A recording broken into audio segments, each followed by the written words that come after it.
Content দেখলেই, যে কোনো পোস্ট দেখলেই একবার মর্মাহত হয়ে যেতে হবে, ছাপিয়ে পড়তে হবে এমন কোনো নিয়ম নেই।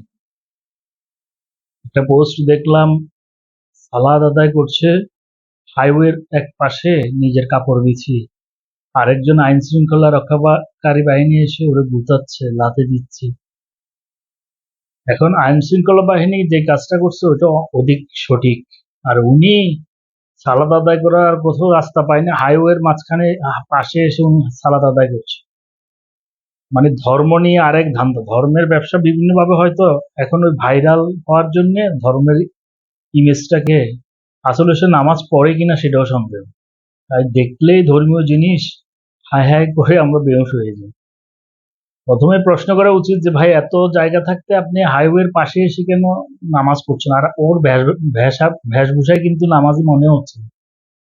জাস্ট একটা গায়ে থেকে কাপড় খুলে ওইটা রেখে নামাজ পড়া আরম্ভ করে।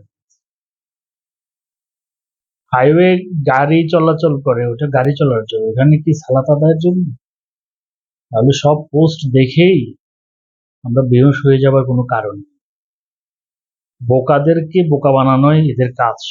বর্তমানে সোশ্যাল মিডিয়াতে এটা চলছে, যে দেখে, হ্যাঁ, বিভিন্ন ধর্ম সেন্সিটিভ যে ইস্যুগুলো চলে, ওই যে আসিয়া মেয়েটা মারা গেল, কয়েকটা ভিডিও দেখলাম যে মেয়েটা বেঁচে আছে, সে পুতা দিয়ে পিটাইতে চায় দুলাভাইকে, আরেকটা মেয়ের ইয়ে দিয়ে ভিডিও ছেড়ে দিয়েছে। কত বড় নোংরা এরা! এই ধরনের পোস্টগুলো দেখলেই হুমড়ি খেয়ে পড়বে না, হুজুগে নাচাটা খুবই সামাজিক অশান্তি সৃষ্টি করে। নিজেকে দিয়ে প্রশ্ন করে, সে নামাজ পড়ার এত জায়গা থাকতে হাইওয়ের পাশে এসে নামাজ পড়ার কোনো দরকার আছে? যাই হোক, এই ধরনের সোশ্যাল মিডিয়াতে এখন অনেক গুজবের পোস্ট থাকে, যে জিনিসগুলা মানুষ বেশি আতঙ্কিত হয়ে যায়, বেশি মর্মাহত হয়ে যায়, সেন্সিটিভ বিষয়গুলো নিয়ে এইসব ধান্দা করে কিছু কন্টেন্ট ক্রিয়েটর আছে। তা আমাদেরকে সতর্ক থাকতে হবে এদের থেকে।